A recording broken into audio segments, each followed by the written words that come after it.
All right, welcome to day 14 of our 40-day prayer challenge. Less than a month to go in our prayer challenge, but also in the 365-day YouTube challenge. We're in the month of November. You see the new edition right here behind me.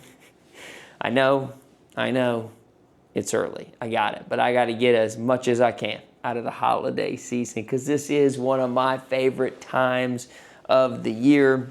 Day 14, let's talk about it. Kicks off with Romans 8:31. If God is for us, who can be against us? One word that I thought about as I'm reading through this today, and that word is opposition. When you decide to start praying, when you decide to start pressing in, opposition always shows up. And I love the line here. It says, maybe we need to quit letting our circumstances get between us and God and let God get between us and our circumstances. I wrote in the margin, opposition can turn into opportunity when we pray through.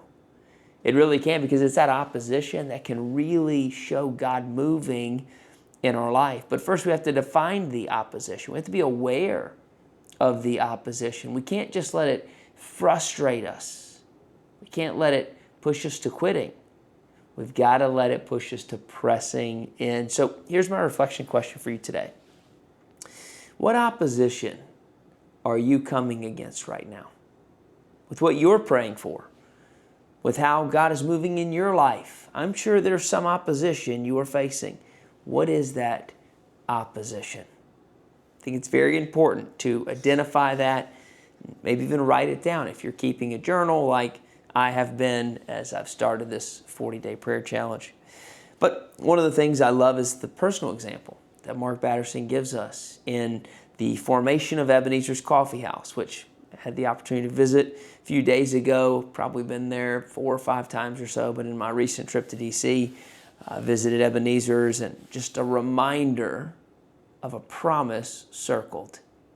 But before it was a thing, before it went from a crack house to a coffee house, there were some people who stood up in opposition. And he talks about it in the chapter. And he says he kind of had an epiphany or a mind shift. It says here that that's when I discovered the power of praying circles around the pharaohs in your life. Around the pharaohs in your life. What he's alluding to there is the book of Exodus. The children of Israel are captive, and Pharaoh won't release them, holding them back. Opposition. And Moses is trying to lead them out into the promised land, but Pharaoh will not let them go.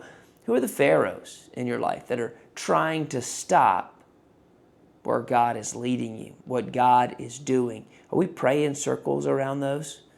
Because it's God who is going to be our deliverer. He'll turn that opposition into opportunity.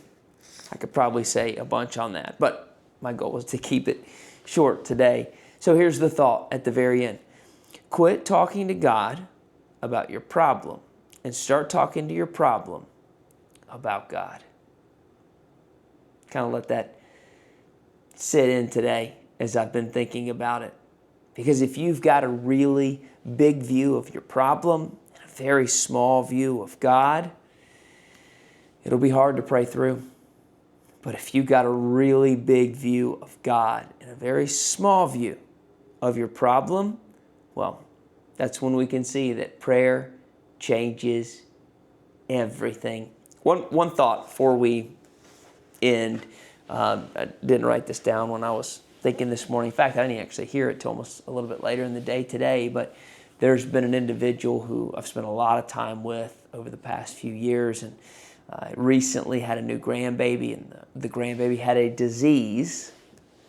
His grandchild had a disease in their blood at birth, and we have been circling and circling and circling, put it on my prayer list. I've prayed over him. We've prayed together.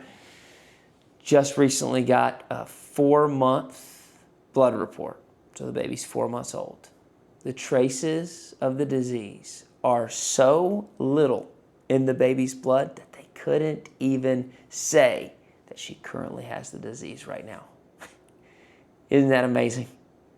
prayer changes everything.